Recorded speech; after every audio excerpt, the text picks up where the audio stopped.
আরেকটি নতুন ভিডিওয়ে আপনাদের সবাইকে স্বাগত জানাচ্ছি। এই যে ছাগলটি দেখতে পাচ্ছেন, এই ছাগলটি আমাদের পছন্দ। এই ছাগলটির মাংসই আমরা বাজার থেকে বাজারে গিয়েছি নিতে। এই মাংস দিয়ে আমরা পিকনিক করব। মাংস ম্যারিনেট করা হয়েছে, মাংসের মধ্যে মাংসের মশলা দেওয়া হয়েছে, পেঁয়াজ দেওয়া হলো। এরপরে এটাতে কাঁচা মরিচ যোগ করা হবে। কাঁচা মরিচ যোগ করার পরে এটাকে মোটামুটি 20 মিনিট থেকে আধা ঘন্টা রাখা হবে ম্যারিনেট করে। তারপরে চুলায় বসিয়ে কষানো হবে, রান্না করা হবে আর কি। এই যে এখন এটিকে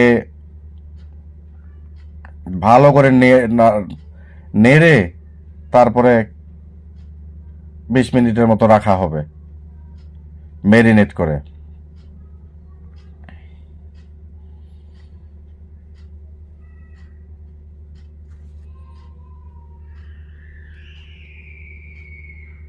এখন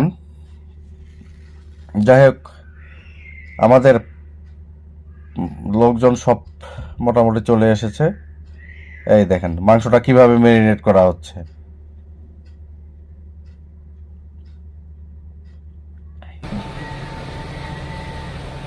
ভালো মতো মাংসটা ম্যারিনেট করে নিলে তাহলে তরকারিটার ঘ্রাণ অনেক ভালো হয় আর রান্নাটাও অনেক সুন্দর হয়। আর অপরদিকে এই শসা সালাদের জন্য কাটা হচ্ছে, শসা লেবু, এটা সালাদের জন্য মূলত। চুলায় বসিয়ে দেওয়া হয়েছে অবশেষে আমাদের ছাগলের খাসির মাংস। এই খাসির মাংস কষানো হচ্ছে। দেখেন আজকে আবহাওয়াটা খুব খারাপ, আকাশ মেঘলা, বজ্রসহ বৃষ্টি কিছুক্ষণ আগেই হলো, আর এখনো বৃষ্টি টিপটিপ করে পড়তেছে। এর মধ্যেই আমরা চুলা জ্বালিয়ে এই মাংস কষানো শুরু করেছি।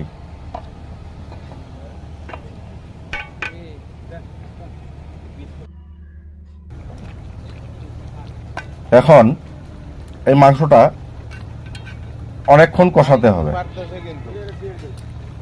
যদিও আমরা এই যে খাসিটা কিনেছি, এই খাসির কিন্তু তেল চর্বি কম। যাই হোক, মাংস টেস্ট করার পালা। হ্যাঁ, লবণ টেস্ট করলো যে না, লবণ ঠিক আছে। মাংস কিন্তু এখনো হয় নাই, শুধু কেবল একটু মাংসে বলক এসেছে, কেবল আসা শুরু করেছে আর কি, ফুল এখনো বলক আসে নাই। যাই হোক, এটাকে এখন ঢেকে দেওয়া হবে।